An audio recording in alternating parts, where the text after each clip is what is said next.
축하합니다. 건강한 여자아이입니다.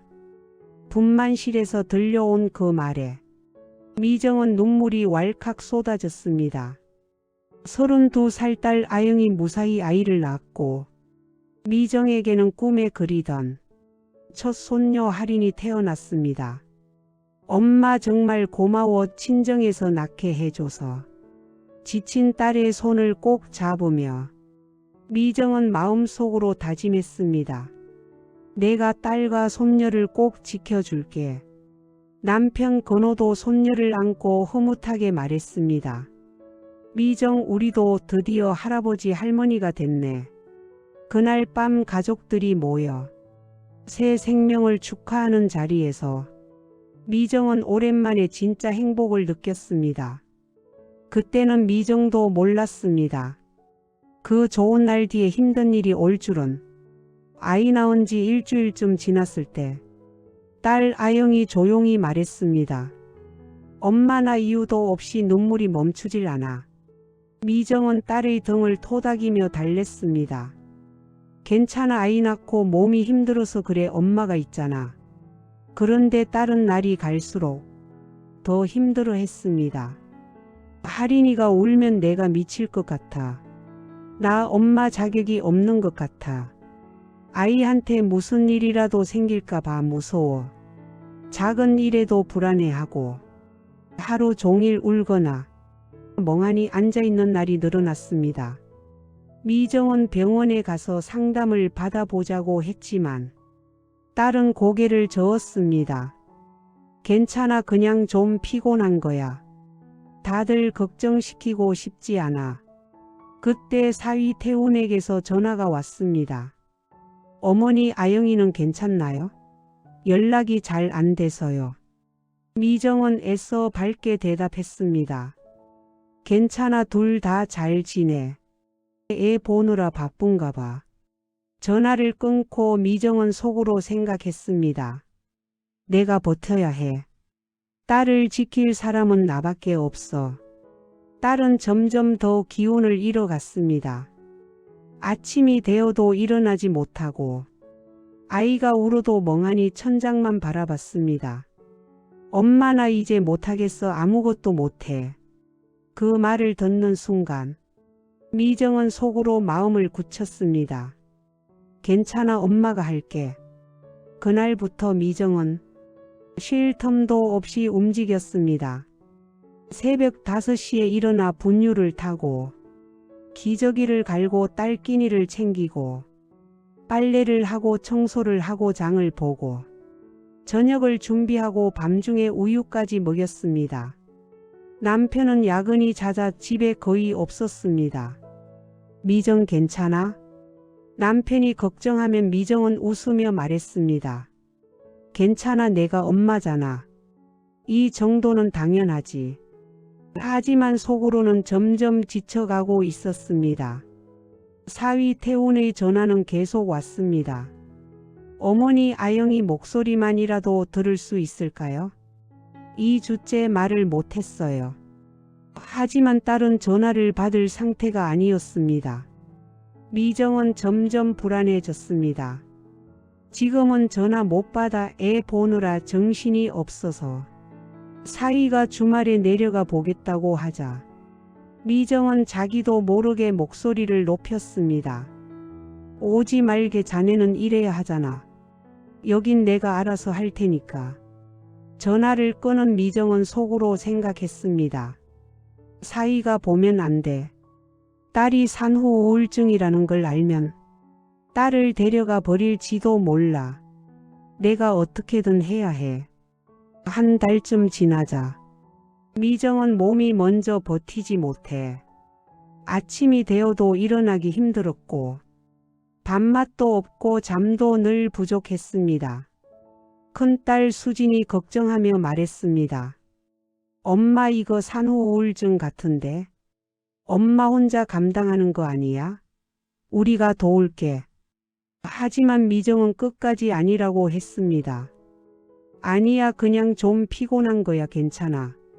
그러면서도 마음 한쪽으로는 누가 좀 도와줬으면 싶었습니다. 그런데 누구 손을 빌리면 내가 엄마 노릇을 제대로 못한 것 같았습니다. 그러다 어느 날 손녀가 갑자기 열이 심하게 올라 응급실을 다녀오게 됐습니다.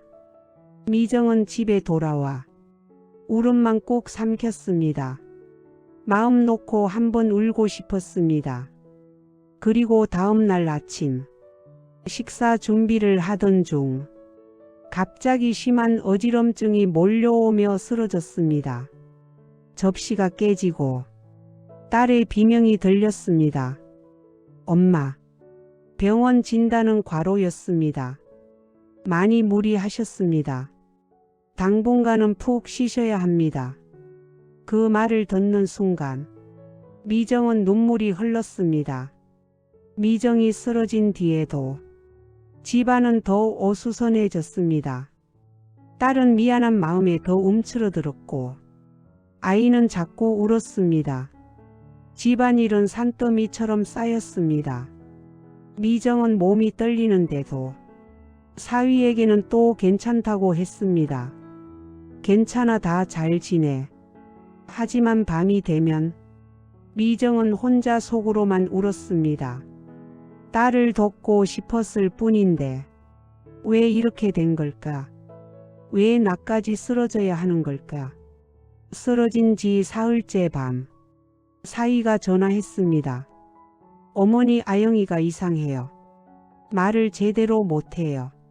미정이 방에 들어가 보니 딸은 아이를 안고 바닥에 앉아 멍한 눈으로 허공만 보고 있었습니다. 아이가 자꾸 우는데 나는 어떻게 해야 할지 모르겠어. 그 순간 미정은 알았습니다. 이건 나 혼자 버틴다고 될 일이 아니구나. 다음 날 사위 태훈이 갑자기 집에 왔습니다. 그리고 그 뒤로 큰딸 수진이와 막내딸과 남편까지 함께 들어왔습니다. 모두 미정 얼굴을 보고 놀랐습니다. 창백한 얼굴, 푹 꺼진 눈, 이제는 더 못 버틸 만큼 지쳐 보였습니다.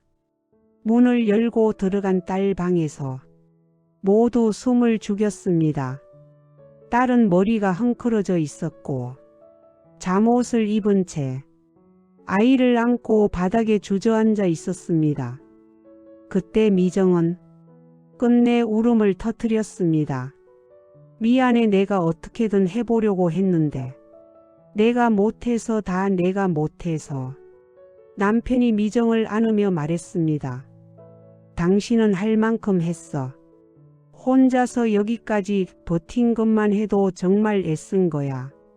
큰딸도 울며 말했습니다.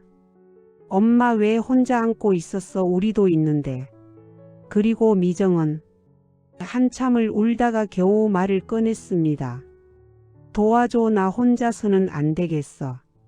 그 말을 듣고 나서 가족들은 바로 움직였고 다 같이 딸을 데리고 병원으로 갔습니다.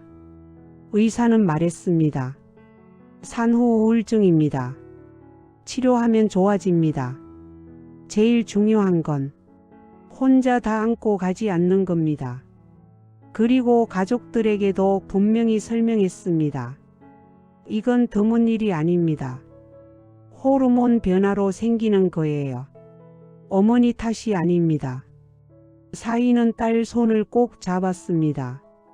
내 잘못 아니야. 우리 같이 이겨내자. 큰딸도 딸에게 말했습니다. 아영아, 내 잘못이 아니야. 지금 많이 아픈 거야. 의사는 미정에게도 말했습니다. 어머니도 많이 지치셨습니다. 먼저 쉬셔야 합니다. 그리고 가족들이 일을 나눠서 하세요. 그날부터 가족들이 함께 나섰습니다. 남편은 기저귀 갈기와 돌봄을 맡고 사위는 회사의 말에 단축 근무를 하고 딸들은 한 주에 몇 번씩 와서 육아를 돕고 미정은 자기 몸에 무리가 가지 않을 만큼만 돕기로 했습니다. 한 달이 지나자 딸의 웃음이 조금씩 돌아왔습니다. 그리고 어느 날 딸이 스스로 아기를 안아 올리며 말했습니다. 할이나 배고프지? 자, 분유 먹자. 미정은 눈물이 났습니다. 몇 달 뒤 딸 가족은 다시 자기 집으로 돌아갈 준비를 했습니다. 딸과 사위는 고개를 숙였습니다. 엄마 정말 감사해요. 미정은 손을 잡고 말했습니다. 나도 이번에 알았어. 가족 일은 혼자 감당하는 게 아니더라. 같이 돌보며 사는 거야. 그리고 미정은 마음속으로 말했습니다. 도와달라고 말한 게 부끄러운 일은 아니었어. 그게 오히려 큰 용기였어.